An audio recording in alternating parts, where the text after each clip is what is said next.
Hello and welcome back to the channel.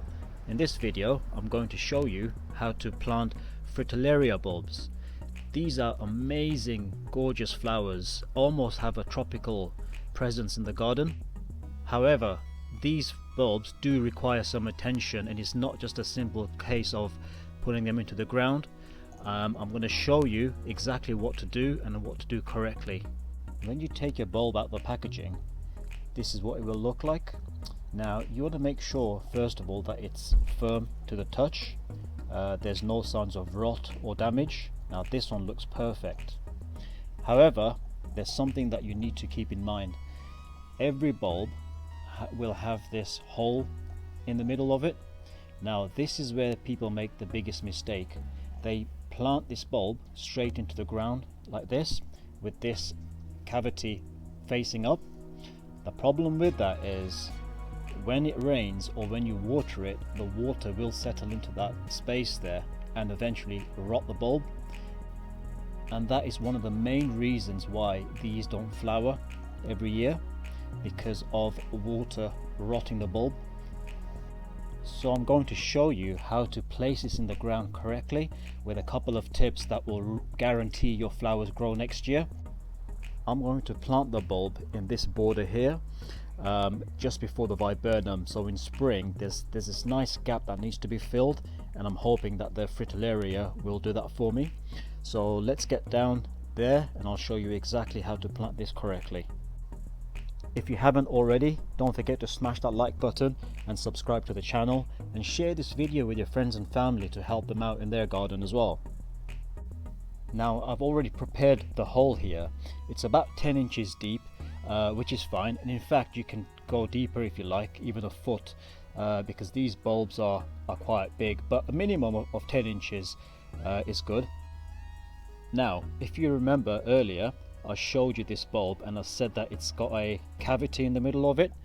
There's a couple of things that you need to remember, two things in fact that you need to remember when planting these, and I'm going to show you the first one right now.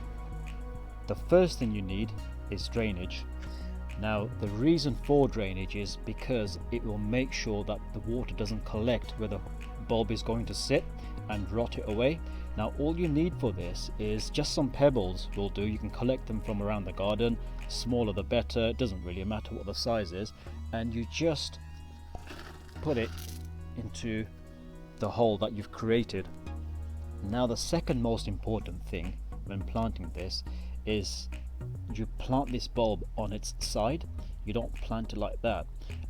If you remember, I said that when it rains or when you water it, the water will collect into that, and if it rains a lot over winter, it will just rot it away, preventing any flowers or any growth in spring. So this is how you plant it. You take your bulb and you just turn it to its side like that, so you can see the roots will face the sides, and you gently place it into the hole that you've created, like so. That is perfect. Now if there's any water or any excess water, it will just run off the sides of the bulb. There's very little risk of the water getting inside the bulb and rotting it away, and this method is going to guarantee that this flower will grow for you in spring. Once the bulb is in the ground, there's only two things left to do. The first is you gently put the soil back into the hole, covering the bulb nicely.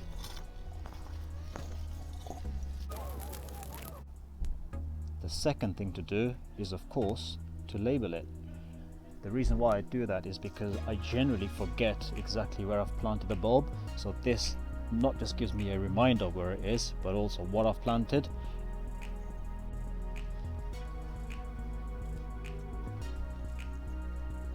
So there you go. If you've liked this video, don't forget to smash that like button and subscribe to the channel, and please do share it with your friends and family to help them out in their gardening journey. Thank you very much, and I'll see you soon.